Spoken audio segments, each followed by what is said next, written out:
The man, the myth, the No one, legend. no one knows this isn't actually a music business Q&A. It's actually just a beard maintenance Q&A. Yeah, exactly. That's right. We are going to be focusing all of our attention on beard maintenance tonight. And thanks for joining us. Sorry for anybody that doesn't have a They beard. know it's beards only, right? No, I'm kidding. Right. Yeah. Right. We're not discriminative except for beards. But all right, we're here. So let me again say, again, I've been doing these. This is the 5th installation of Not Your Average IG Live, and basically been doing these, having conversations with friends. Alex has been a friend for a long time, a client for a long time. He represents clients of mine as well. And we're just trying to give access for an hour and answer some questions that you guys may have, that we can help, give you guys some direction for an hour that you might otherwise be hesitant to reach out. So what's up, Lynx? I see you, bro. Greg Keller, my guy. With that being said, I'd love for you to jump in, Alex, and introduce yourself, tell everybody who you are, and I'd love to start getting going. And in the meantime, guys, we have no questions yet in the questions box, so you guys drop questions. Otherwise, we've got work to do. So, no, Matt, I appreciate you Go ahead. having me, and I appreciate you creating this platform for writers, producers, artists. It's important because your approach to things is a lot more genuine. Not saying other people aren't genuine, but your approach is very straightforward and direct when it comes to how you explain things to people, and you cut through the minutia. So I feel like this is a really important platform you're creating for people, and using your platform and following for however often you're doing it for writers, producers, artists, or people just want to get in the music business, or their music attorneys, to bring people on to answer their questions, because it's kind of it's a rare gem and a rare platform. So thank you for having me come on to speak with people. My name is Alex Loyalty. I'm like co-founder, co-owner of Bighead Music Group, Bighead Music Publishing, NZ Records, and a few other publishing companies and labels. And I've been in music business for, I think I counted it the other day, like 17 years. Yeah, but what's really interesting about that is my most effective years are probably the last 5 to 7 years, maybe. So it's like, for that goes to a question that artists might have, is like, how long do I have to be in this before I can like see some success? And I definitely started grassroots. I didn't complete all of high school. I didn't complete all of college. I really got right down. When I say into the gutter, I was literally in the streets, starting my music career with promotion. So my skills range from marketing, consulting, managing, publishing, some label work. I do executive production. I do A&R work. I'd say like a jack of all trades, but a master of some. Our label has like a collective, I think, nearly 11 billion streams. My biggest client is Bighead, who produced like a cultural generational song like Gucci Gang, and it wasn't just about that song. Yeah. But it wasn't just about that record. It was a really big deal for artists and producers in that era, because they really took control back from the labels for a little while. So it was really like a shifting point for like music and music business with streaming, and like artists taking control. So that's just a brief about me, and the rest you can Google. Yeah, no, that was great. So, until we have some questions, I want to start asking you some. What got you into this? Why did you start on this business path? And, why did you think that you would be good for this? That's a good question. I'm a creative at heart, actually. Like, it's actually similar to you, which is why I think you're an awesome attorney, because you can play instruments, so you understand from a creative's perspective, which is kind of rare. But I've been doing sculpting art, painting, drawings, and music since I was a kid. I always wanted to do something in art, but I didn't have a fully all the way on art mindset. I kind of had a realist mindset. So originally I wanted, like, film and video production was my big thing. I had a hip hop TV show in Miami for a year or two. So video was like my big thing. I wanted to go into film, something creative wise, but I saw a lot of competition in what I was doing. And I thought if I could apply some of my knowledge and creativity and combine like business skill set, which ended up being advertising, I could still do what I wanted to do creatively without concerning myself about being like a starving artist forever. So I took like a balanced path. That's kind of how it started. I did go to college for a little bit, Savannah College of Art and Design, for advertising. What I missed out probably by leaving was like a better structure, but what I gained was kind of getting a lot of experience very, very early, which is what tends to lack when people come out of college. Is the experience is, to me at least, much more important than some of what you get in school. That being said, what I lacked that I didn't get in school is probably like some structure and some basis for things. But what got me into it is purely like a passion for art, a passion for creating. But I wanted to help other people too. Like I didn't like doing things by myself. I'm a little bit codependent, so I sought out I'm from Fort Lauderdale, from Broward County. I really love where I'm from, and because we have a lot of culture and a lot of talent. And I sought out this one artist who I thought was just, it wasn't just his music, it was his ability. Shout out Vicky Vendetta. It was his ability to market himself. Like, he didn't need me. He was doing well on his own. I just added to what he had. And I found he was doing very powerful, like artists that are capable of building a brand for themselves and attracting people to themselves. I find that really interesting. So my push to get into what I was doing was a desire to do something creative, but without a fear of taking a huge risk that I could lose by being like a starving artist. So a balance on the creative side and on the business side. Yeah, and so that was the natural transition for you to start working with creatives, because it takes that extra oomph, like that extra understanding, like you said earlier. And he mentioned that I play instruments, but I dabble. I don't play anywhere close to my clients. So just to be very clear, I saw there was a comment before you even joined, and it was asking me about how I got into this. My path is very similar, so that was a perfect transition. But my path is based on me being a creator, me being a musician and playing music my whole life, and knowing that I might be better suited not from the creator side or performer side, but from the business affairs side of things, and then transitioning into that role and deciding it very early on, you know, that's what I wanted to do.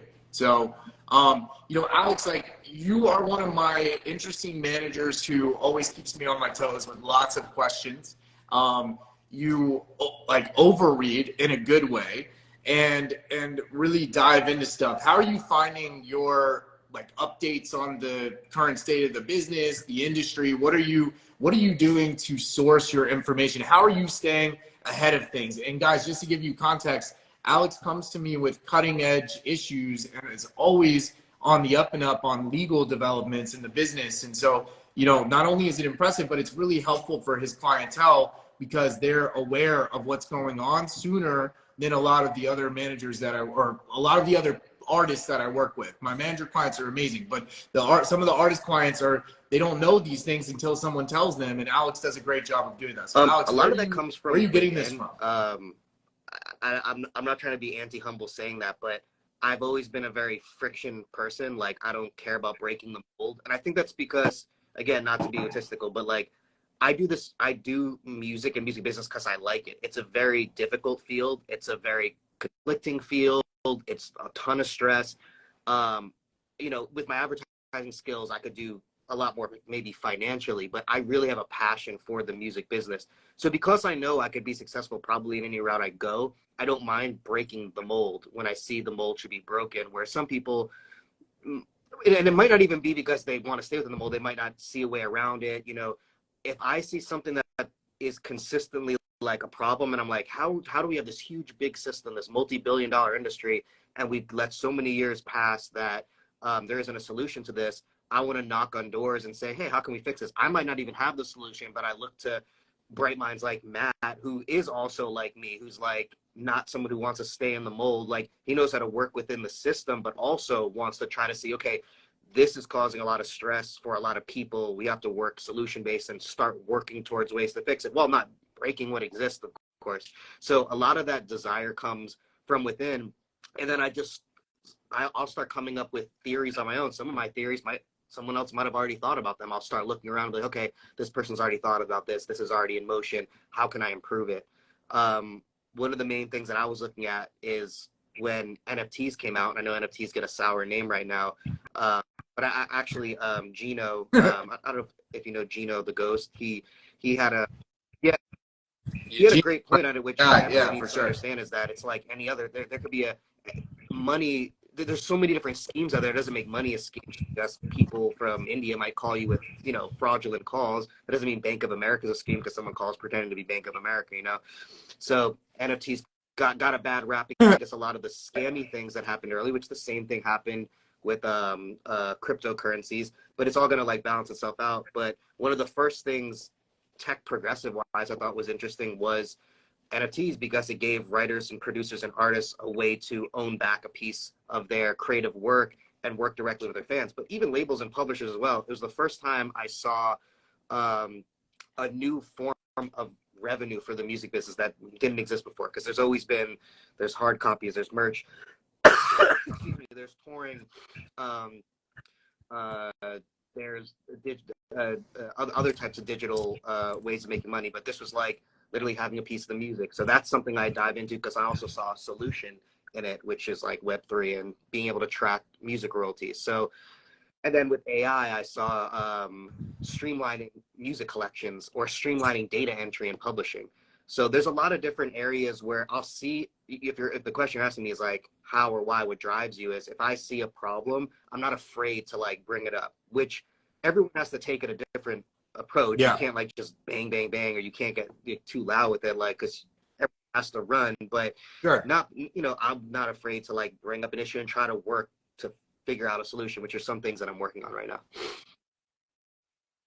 So let me ask you something, because diving even more deeply into that, where are you getting your information from? Like, because you don't work for anybody. You're like me, like there's nobody above you telling you what to do, telling you what to learn. So where are you getting your information? And I want you to piggyback into a question that we got from Links, Rich Boy Links on here, and he said, how and when did you know that you were doing your job the right way?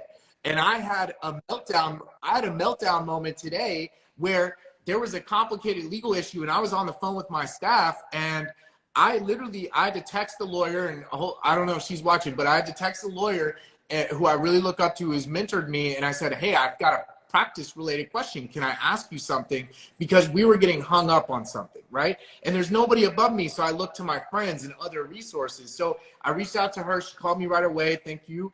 And she said, hey, you're not alone. We're all struggling with answering this question. You're asking me all the right questions. You're on the right line of thought, and your practice is correct. The way that you're handling this is correct. So again, the question is twofold. Where do you get your information from? How do you know that what you're doing is on the right track for your clients? Funny thing that Links asked that question, that you brought that question, because I was thinking about this live today.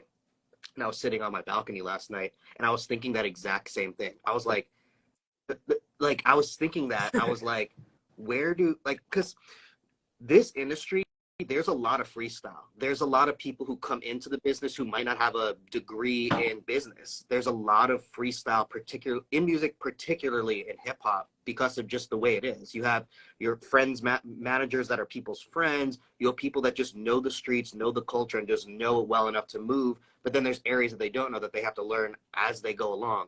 And I thought the same thing Links thought. Is like, sometimes I feel like, I have had those insecurities, like, am I in this right position here to do what I'm doing? But I learned very quickly. I learned quickly enough. And sometimes where I'll doubt myself, I'll find people who are actually hired at a company to do the thing I'm slowly learning. And I'll sometimes notice, like, okay, I think I know more than they might know. So, but if you're asking me how, I'll get on the internet, I'll read, I'll ask peers. I will say sometimes I can get insecure to ask a peer. I want to ask the right peer. I think there's this thing in this business where we want to make sure we're comfortable, because Links feels comfortable. Links will call me and ask him certain questions because we're friends. So he'll feel comfortable asking these questions. There's some people I feel comfortable asking questions to. I feel like in this business, it's some people don't want to say when they don't know something, and are afraid to ask certain people who might be able to give them that answer. And that's I think a trend in this, which I don't know how to answer that quite well, because keeping up images and appearances are a part of everything. But at the same time, excuse me, it's just as bad, if not worse, to move along with information you don't know. But I've never been afraid to just move forward on something. And I'll say this very boldly and honestly. Like, I'm not going to attempt neurosurgery unless I know how to do it. Okay. My dad's a neurosurgeon. It's probably why I went. Fair. Yes. That being Please don't. said, I think I could if I was around it enough. Maybe do brain surgery, right? No, but like I won't be afraid to just start some basic learning in something and be like, okay, I have enough to start pushing an idea forward and attract people around me that could know more to help me complete this vision. Because I'm very much a startup visionary. I'll see a vision for something. I'll know I don't have the end result solution, but if I start building that vision, it will attract the people around me that I need, which has happened almost every time that I've done everything. But I'm very much not afraid to start, which I think is a holdback for almost anyone getting into anything. Is just, you have to start, whether you fully know it or not. You have to hit the gas and start. Yeah, just jump in. So I've got some questions that are coming into the chat. I don't think there's none in the questions box, but there's some coming into the chat and I was writing them down. So, this is a JH Farrow asked a big question that you and I have been talking about a lot and everybody's talking about a lot. How do you see AI integrating with the music industry? And I know we could spend the rest of the time talking about this. So give us a succinct answer. What do you think? From simple ways, I mean, in relationship to law, I see it being a step forward, similar to, I had this discussion in my head too, like Rocket, what is it, Rocket Lawyer or Rocket, one of those, Rocket Lawyer. I mean, that took a small step. That's one of them. You still need a lawyer. I mean, I think in law, it's going to help significantly, but I think what it'll help with in music law is more to help a writer, producer, and artist get a general understanding of the contract they're looking at so they can prepare the right questions for an actual lawyer. Because they could look at this, if you don't have any understanding of law at all and you look at a contract, you might not even know the questions to ask someone. You might be too insecure or too understanding of the verbiage to even prepare a question because you don't even get what the paragraph means to even ask the question. You just point at the paragraph. And some people might not even do that. They can't even get it enough to ask the question. I think the AI will help for writers, producers, and artists to at least get a breakdown of the contract. So they're like, okay, I get this enough that now I can ask my attorney what to do. I think it'll help speed up lawyers' work because a lot of these agreements we get, like, it's the same thing, it's the same thing, it's the same thing, it's the same thing. Sometimes it gets templated, except for there's obviously unique scenarios, but some things are very the same. Some producer agreements, your average situation, it gets to be like the same. There's obviously a variety of different things that people could be signing into when it comes to publishing deals or movie writing, whatever it is. There's unique situations at different levels of your career for every writer or producer. But for some of the standard stuff, I think it'll help lawyers move through things faster. No, so let me interrupt you because that's interesting that you, as a manager, your immediate response was in regards to the business side of things in AI, okay, which I respect. What about the creative side of things? And by the way, our client Ty Beats, who just signed on here, who's crushing it right now. Congrats, Ty. But he said it's going to die out. So what do you think about that? And what do you think about when the you first look at the creative side, you first have to understand what currently, or at least what we have access to do, that AI is. Now, what might exist somewhere being developed is a much more complex analyzation of how neural networks work that might be getting much closer to emulating like human behavior. But right now, what AI currently is doing, it's, to me, the most that I could do in music for like producers, let's just say producers in hip hop, is create decent tight beats. Now, if this was a few years ago that this came out, we might have knocked any new kid trying to get into music that might not be the best musician in the world, but you've come in at a great time where it's like this renaissance of the ability to access artists and A&R to the internet, through social media, to land a placement. You can be living at home with your mom and have a gold record. You know what I'm saying? Like, it's such a beautiful renaissance of time for people to get involved in music. If this was a few years ago, I'd see maybe some competition for those, for like tight beat producers. Maybe it gets close enough to that. But I also feel like we're in a time period where we're starting to move back towards real, authentic music. People are getting tired of hearing the same sounding stuff. I think that's representative in the fact that there hasn't been the #1 in hip hop yet this year, unless something just recently came out. I think that's showing that people are starting to get like tone deaf to this sound. So I don't think AI quite may compete with like people that are starting to become producers that are worried about AI competing with them. Also, AI is not going to yet create a beautiful new master piece of art. It's going to create renditions of things it's already known. A beautiful new piece of artwork that's new and fresh can only currently come from a human being. It's not the AI that we have access to now. I'm not saying that there isn't something. Yeah, what were you saying? Let me interrupt you because actually Jorge just asked this. In terms of copyright, how does AI impact the music industry? So go back one or two lines and then go continue again. Okay, so this is my theory, and I need Matt. Matt is an attorney, so he has much more understanding of copyright. But to my understanding, the same way it works with like DALL-E, it's sampling massive amounts of images, which is why, to me, I believe that's copyright infringement. You might be able to reassemble the images, but it's sourcing it from a single actual place. It's not coming up with the idea in its head because it's not real AI. When we come up with the melody, unless we've heard it before, this becomes a little more complex issue because obviously a human brain could have maybe heard something and then go and replay it, but we can't get into human brains to know if they did that or not. But we can track back what that system did. If we're given access to the source code, we'd be able to find how it came to its determination based on what pieces of audio or what images it took. So to me, and I want Matt to give, to piggyback, I don't like that phrase, off of what I'm saying is, to me, it's just a very complex sampling of other sounds. So it would be, for this to work, OpenAI or whatever audio AI systems would have to grant labels, grant publishers access to how its software got to the conclusion based on what it's sourced from, and then we just clear it like a regular record would be cleared sampling wise. Now tell me what you think about that. Got it. I mean, that's interesting. Again, what you were getting to is and what you touched on briefly is that copyright in the AI business, or as it pertains to AI, can only extend to human created elements. And that's what the Copyright Office, now that this happened, like with the Drake and the Weeknd song especially, and that was super prominent, and then David Guetta teasing the Eminem verse in a live show, we started to pay more attention. And so back in March, the Copyright Office for the United States issued its opinion letter on this, and it said, hey guys, nothing's changed. It still creates a human interjection in order to claim copyright. Only a human can claim copyright.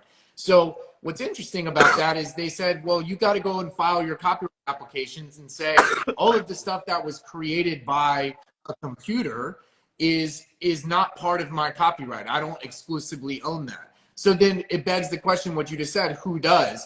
And then if going into your what you just said about clearing samples, who do we clear the sample through?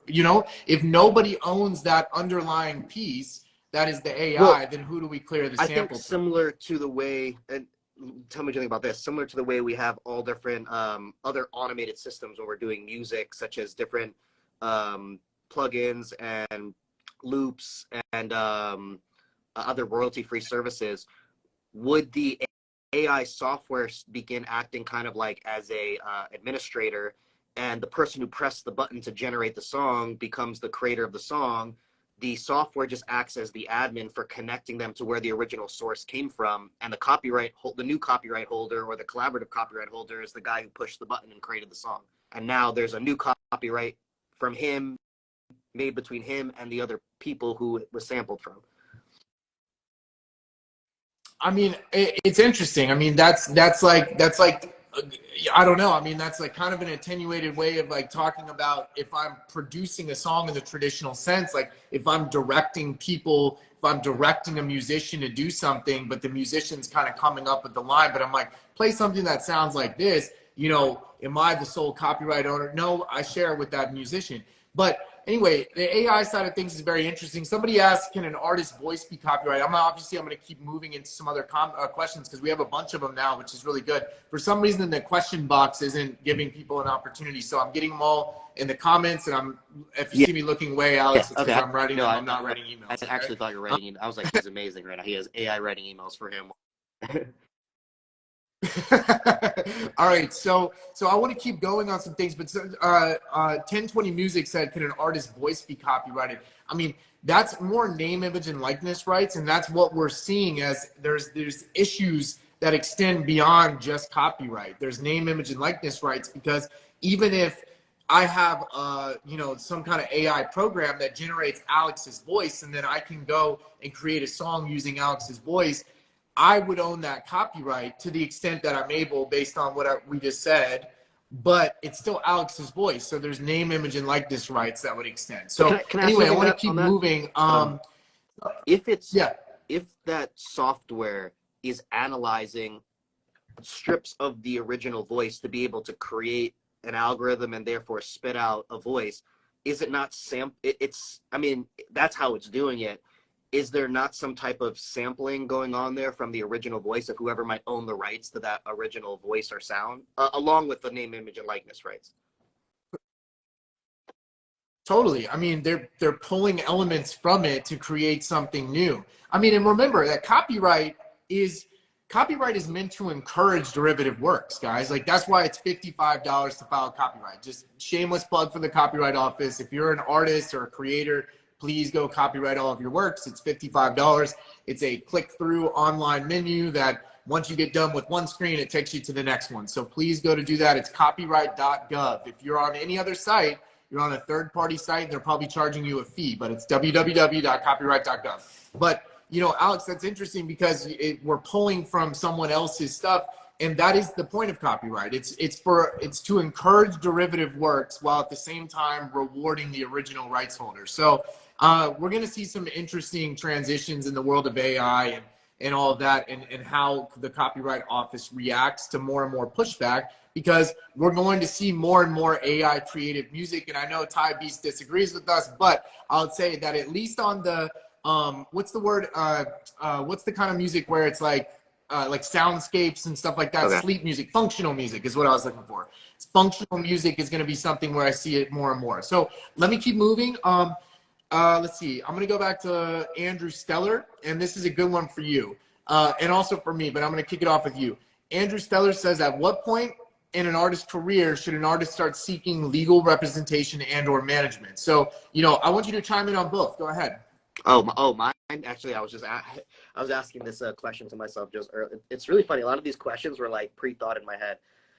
That's a really good question. I get DMs all the time about people wanting management, and there's also different. This is what I really think that an artist should look for in management at different tiers of their career.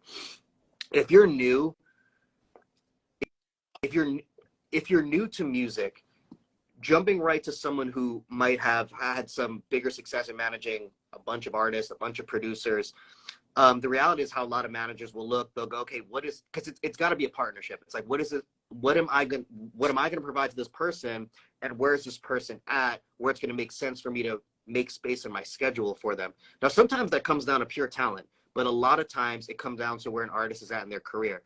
I think an artist should start, some people might disagree with me, but find a close, smart friend to start to build with, someone that believes in them from the jump.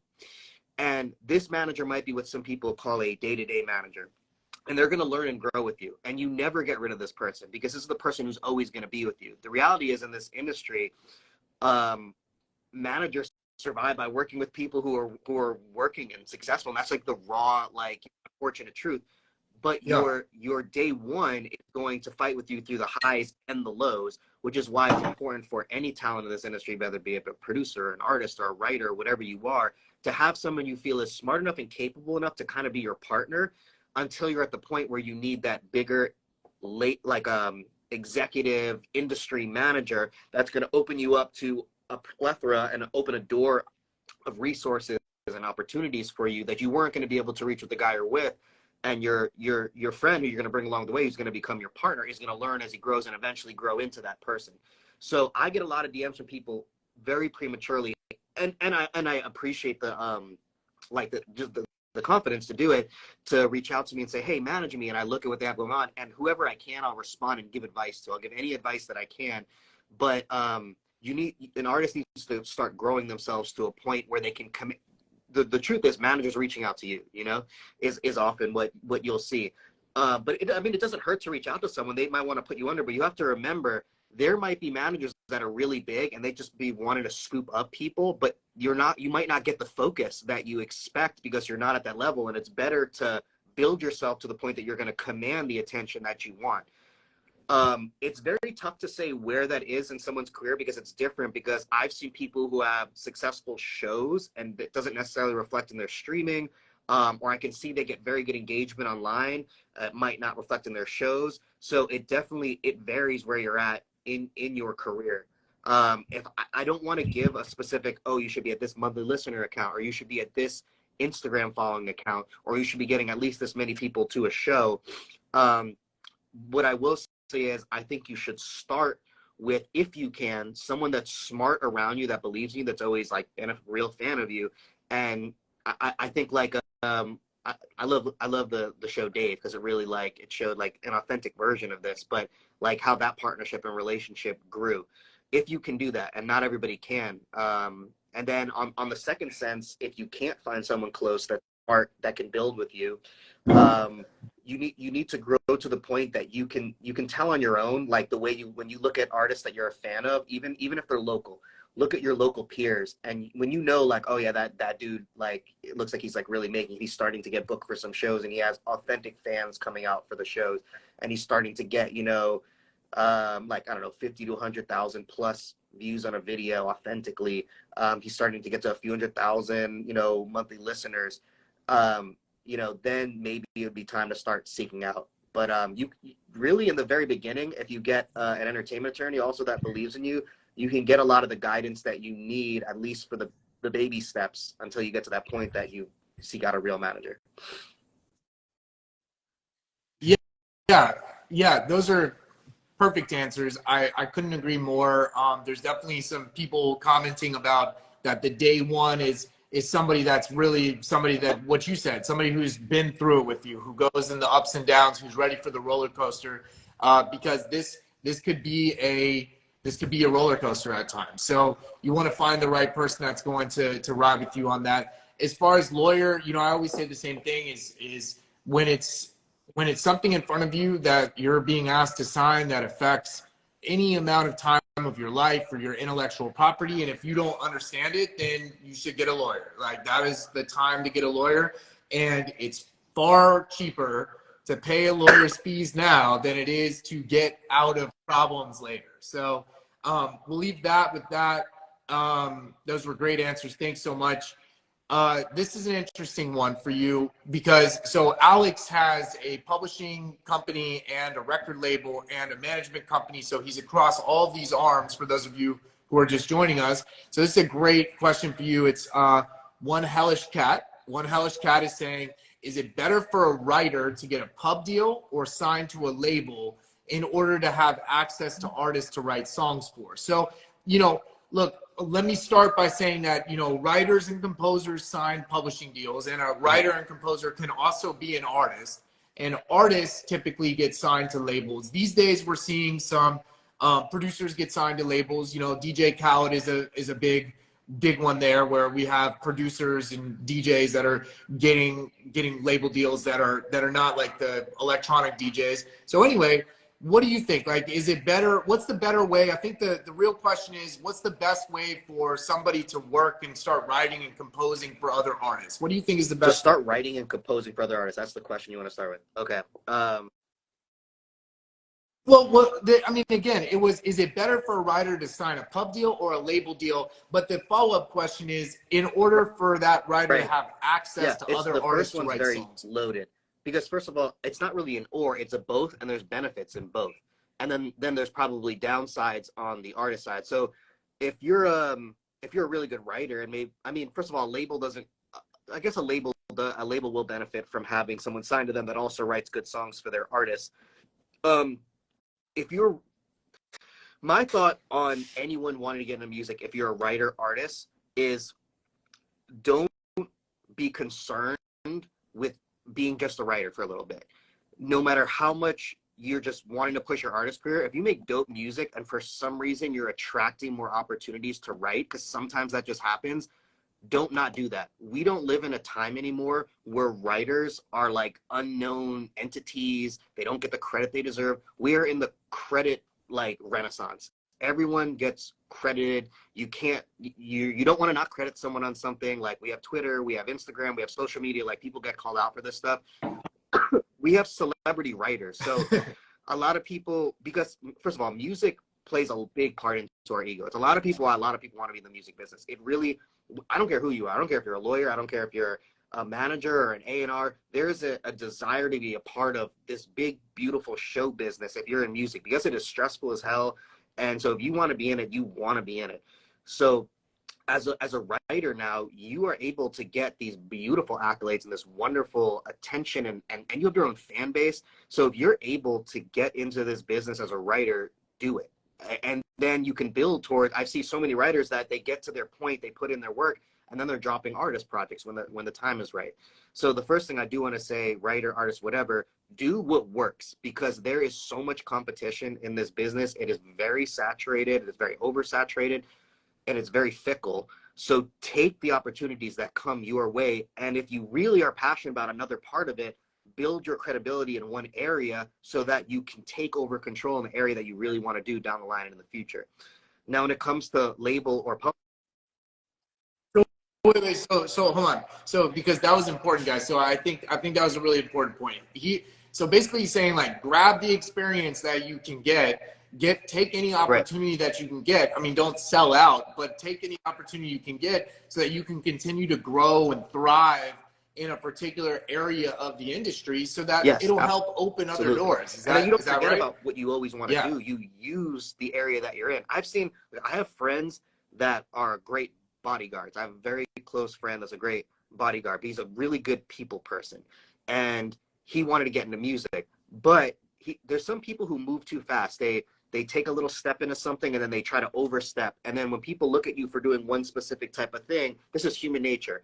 That person's a writer. Oh, they can't be an artist. That's not true. You just have to command enough power as a writer to become an artist, and everyone say, I can't say shit to that dude. He's written this many Grammy records, he's got this many platinums. He wants to be an artist. He's going to be an artist. But it has to come with the right timing. I've had security friends that kept their head down, built so many relationships in music to the point that they wanted to manage their first writer or artist, and nobody questioned them because they had so many connections and had so much respect in the industry. So yeah, that being my point. Just because you have to take, maybe a different direction does not mean you stop doing what you want to do. You just, keep your head down until you're ready. Then when it comes to the artist or publishing side, there are different opportunities. It actually could be an interesting strategy to sign to a label as an artist to get the opportunity. If you're like, hey, maybe I can't compete with all these artists at this label, but I'll sign as an artist and I'll start supporting my label mates by co-writing songs, which is going to juice up your publishing side. Then that long-term direction might be, once I write enough big songs for all these people, I could then come forward as the artist that I want to be. But they offer like different opportunities because you have like label mates at the label, and you're going to have a different set of A&Rs and a different set of executives and a different set of opportunities. And the label's going to have a different set of goals for you. And if you're signed to a publisher as a writer, that's going to have they're going to be focused on sync placement and putting you with producers and stuff like that. It's going to be a little bit of a different goal. I wouldn't say one is better or the other. I'd say traditionally you'd be signing to a publisher to gain writers placements and to a label to develop yourself as an artist. However, you can get creative on either side to push your agenda if you're smart and work calculatively. Definitely. I think it's a conversation with the companies that you might be, be talking to for the next steps. Like, it's a conversation, hey, I'm signing to you on a publishing deal, but I really have some great artist stuff. What's up, Carl? So let me keep moving. Let's see. Should a producer, okay, so backing up, Alex Loyalty is business partners with Bighead, who's one of the top producers in the field right now. Should a producer ask for upfront money or try to get something small, a percentage of the master recording, without it being charged against recoupment? So basically, do you think like, hey, do I want to not get an advance for my client because I'd rather have a bigger piece of the back end and I'd rather not have any recoupment? Or do you go for both every time? Like, what are your typical negotiation points from the producer side? It looks like it's from an artist. I think it's from Lil Mo Music. It's an artist. This question for them, is this question? I think just answer the question how you would do it in practice. Like if you're managing Bighead and Bighead gets, or let's say you're managing somebody that someone doesn't know about yet, right? But he or she is very talented. What do you push for when you're negotiating deals on behalf of your producers? Perspective, this will go like a few different ways. First of all, sometimes we have artists that come to us. They just simply don't have a budget, and we understand that. So I kind of have it on a sliding scale. The less you can afford of an advance, the more I'd ask for on the royalty side. And that I've always found to just simply should make kind of common sense, which is kind of believe it or not, as common sense as it is an ongoing issue, but I get all sides of it. I get the label side, I get the artist side, I get the producer side, I get the writer side. The complications where if a artist, an unsigned artist, gives a producer more of a song because they can't afford a fee, and then the record ends up blowing up, and now they haven't assigned it, but they've actually put a paper agreement together that this producer is keeping this much, it could deter the label from doing the deal because they're giving this big advance to this artist, which I could see how the artist would be affected and how the label would be affected, but then that's kind of the producer is kind of rolling the dice with you, rolling the risk, because you're choosing to, as an artist, Matt, run with me off of this, but the minute anything is created, it's automatically copyright, right? So if an artist and a producer make a song, there's a common law copyright, just to be clear. The producer and the artist both own this together based on whatever creative contribution they put into it. And in order for the artist, or if they're signed to a label, can acquire those rights, they have to negotiate those rights to take what they get from the producer. And so let's just say an artist comes to you and or artist or label comes to you and they really, really believe in this record. They go, look, we're going to put all the money into it. We're going to put in the marketing. We're going to create the video. We need to acquire these rights from you to make it worth the investment we're risking. So we're going to give you 4, 7 points, 2 points, whatever it is that they offer you. We're going to give you a fee. And we're going to take all the risks because the record could also not go in any direction, right? So that's just plain and simply like how it works. Now, when it comes to different types of artists at different levels of their career, I believe it's a sliding scale. And the only other thing you can incorporate, I believe, into an agreement is if a major label comes along, maybe the producer gets a little bonus. If they're forced in the agreement to give up, now a major label comes along, okay, now I get double my usual fee and a little bit of a higher royalty because I'm now giving up my investment that I chose to invest in the record. But to answer the question, I believe it should be, in general terms, a sliding scale. Either you have a fee that matches what's reasonably and fair for that producer, or you give them a little bit more royalty to make up for the fact that you can't give them a fee and kind of split the record, which kind of in so many terms kind of just happens. Now what a producer would do in that situation, it's hard to know because the record could, we look at actual artists, like we really do. Like if we really fuck with an artist, and they don't have anything going on, we've done it so many times, like we believe in this artist, we'll just split it with you. We don't even need a fee. We just want you to keep going and doing what you're doing because we know if we keep working with you, one of these will hit, or when you blow up, you're going to keep working with us. We don't want to bog things down or hold things down.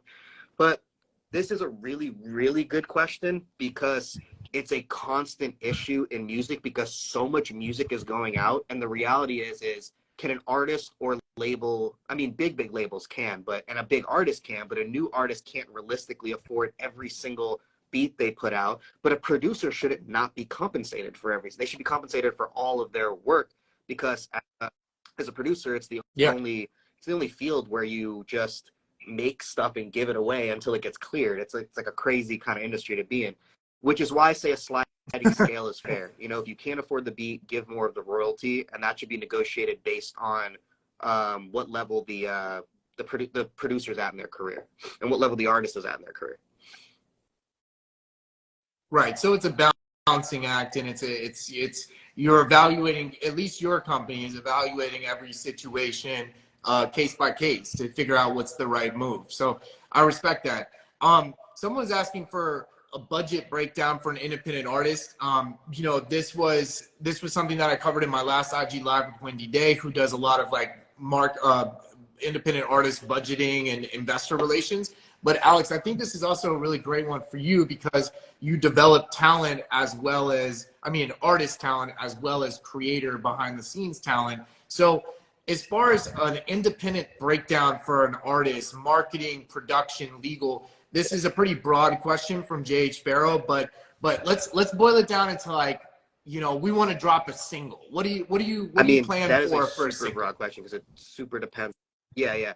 But I could say Super just broad. based on like small scale distribution deals, like distributors are probably in their mind thinking of on a smallest scale artist level, anywhere from this to me is you can't make a single at a time successful with this, but in collaboration with multiple drops it can be, but as small as $1 to $3 grand per record is as small as possibly be, as I've seen from like distributors. I mean, you've done deals with me, Matt, where like these are what the distributors are allotting per record to the smaller artists. Like this is what we're going to give per record, in conjunction with us having to put up our own money as the label, or just like seeing where a record goes and then we feed more into it.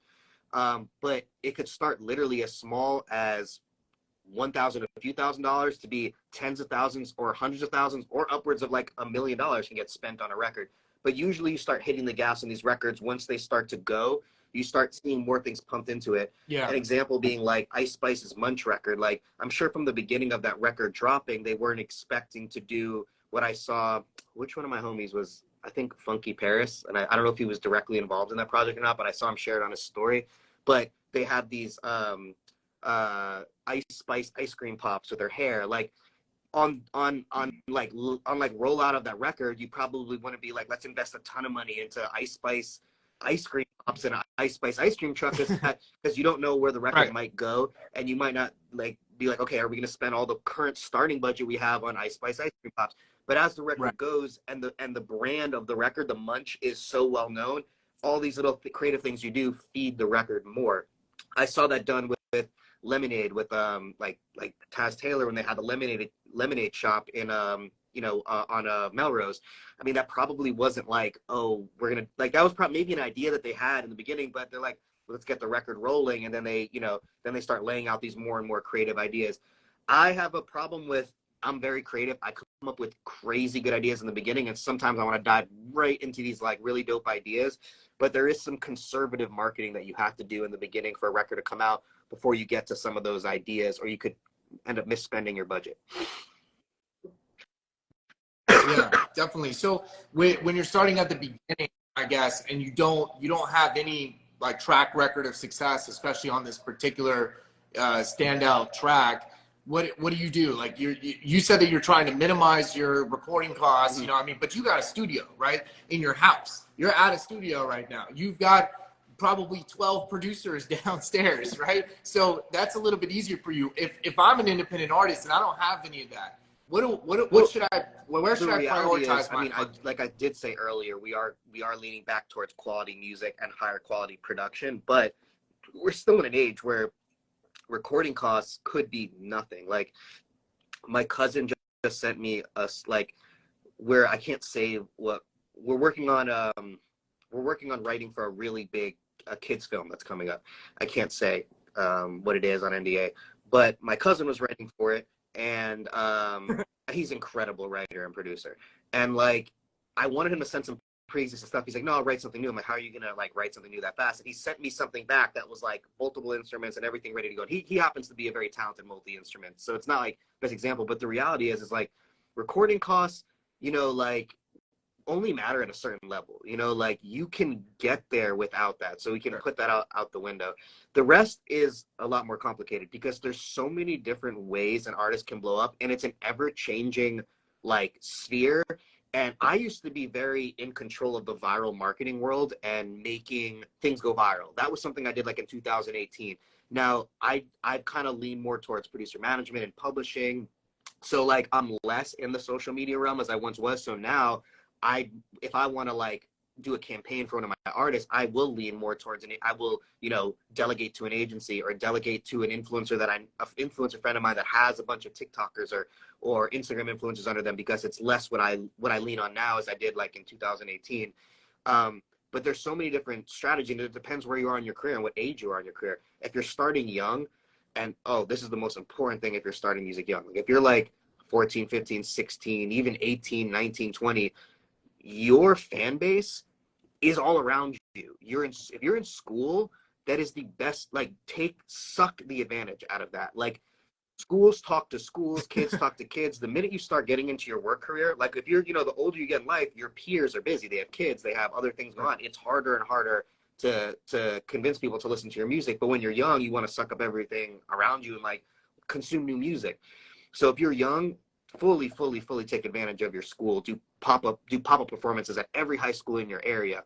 That Blueface formula was like incredibly successful, and a lot of people have used that formula. I've done that before with artists that I used to manage, popping up at different high schools and doing just like free performances outside of the school. You'll just get so many new fans off of it. Now, if you're a little bit more, you're further away from school, you have to get in touch with influencers and agencies that can reach out, to these groups of people. But luckily, you still have social media, so you can work on trends on social media to like get your music out. But it requires consistency.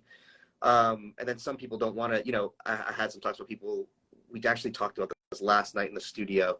I had this talk about when doing a TikTok trend or when doing an Instagram trend. I feel like there was a time where it was cool for artists to be a part of the trend. Now I feel like if you are able to get an agency or get even if you have a small enough budget just to get with one dope influencer to help create a trend for you, stay distant from the trend for a little bit so it doesn't seem forced. Let the trend build, and if the trend gets big enough, just like how I said the Ice Spice ice cream pop, don't jump on board the trend until it's like undeniable. And if one trend's not working, you just got to keep going. So the other thing is not being afraid if one record doesn't work. This is a money consuming business, and you have to just keep putting things out there and putting things out there and putting things out there to work. Totally. So let's see. I know that there's a couple more here. This one is a little bit specific to this person. Mercy of the Machine asked, would BMG do a marketing partnership deal with a new artist where that artist has 100+ songs, a following, but needs help gaining exposure? So let's take this back a little bit, and this is probably going to be our last question that we have time for, but let's take this back a little bit. So what do you see commanding the attention of partnerships from labels? Like what is it that is actually getting people signed? And I'll tell you guys that I'm doing record deals right now for artists with 5,000 followers on Instagram, no blue check, no Twitter, no Facebook, nothing, right? Some of them have something that's doing something on TikTok, some of them don't. Like it's a balance here, and it's interesting. It's very specific to the A&Rs that are looking at each talent. So what are you seeing, Alex? Like what in the last couple of minutes, tell us what can an artist do the best to help? I think the important question about this is coming off of an era where following, engagement on social media meant a big deal to labels. I at one point was a part of the theory that I could take an influencer and make them good at music. I tried that. It didn't work most of the time, but I believed that it could. But and not that it couldn't, but it required it required really adhering to my plan, and that rarely would happen with the influencer. Well, also because they made so much money doing other things, they didn't need the music. They kind of more wanted to do it often for hobby. So it's hard to get influencers to follow and adhere to my plan to be taken seriously as an artist. But what I will say is labels, from what I've seen, don't look anymore like they used to a social media following to equate to necessary success in music. They did at one point. They're not looking at it the same way. Like you said, I think some authentic A&Ring is going back into things. There's always relationships. Some A&Rs might be like, I really hear something here, or they have a pre-existing relationship with an artist that's starting to get a little bit. I think data analytics play a role. If they see a spike in something on TikTok or a unique spike with data analytics they have access to on Spotify or Apple Music, they're like, okay, this because I've had friends for many years that did data analytics, that they could look at someone even at 15, 20,000 followers, forget about the social media, even just looking at how they're growing in their music and go, okay, this person is following a pattern of other successful artists similar to them. And that's where labels might want to sign. So yeah, I don't look at Instagram. I used to, I don't anymore look at social media following per se. That doesn't mean it might not play its way into a form formula and an idea I might have in my head, but it's definitely gone back to quality of music, seeing what real authentic fan engagement is, how you are in your city. Like, you got real authentic fans where you are and how they react to you and how that can spread to other and new markets. I love that. I love that. So that's it for everything. There's one question though that if we can answer real quick. T20 Music again said, what should a management percentage be nowadays? I actually have a post on my feed, not even to drive there, like management agreements 101. So go check that out. But he said 20% of gross revenue. I typically see anywhere between 15 and 20%. But anyway, aside from that, Alex, I want you to leave this off with some kind of encouraging something. Like, give us something to end the night with. Bouncing off that question is to not get too caught up. I think I get this from Matt too. Like, this moves so fast, and you can get so caught up in the business that you lose the motion moving forward. Sometimes it's a play of like progressing, you know. Because there's so much going on, and just making sure that you're progressing in things like a management percentage. I feel like times have changed so much. There's so many different people playing so many different roles in the creative process. I mean, like, if you could find a good partner, even if they want more or they want less, what can they provide you to make your career more successful? Forget about the number. Is this move you're going to make with this person going to change your life regardless of the percentage? Is the opportunity they're going to provide for you going to take you from step 1 to step 50, regardless of what the percentage is? Like, how much is that going to boost up your career, you know, later on? So really don't get too caught up in the semantics, right, and think like, you know, what is my next step going to be? What is this opportunity with this person in front of me going to offer me?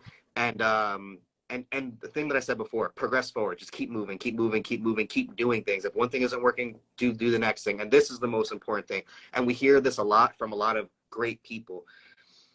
And this is coming from me personally, not from hearing from someone else, from my own experience. You ever see the little video of the guy chiseling away at the wall and he gives up right before he reaches the diamonds? That's my story. You know, like, yeah. Like, it took me probably 10 years before I really saw success, you know? And I'm not saying that happens for everyone. Some people get successful in a year, but some people get successful in a year and think it's that easy, and then they fall off the next year because they think that that's normal, you know?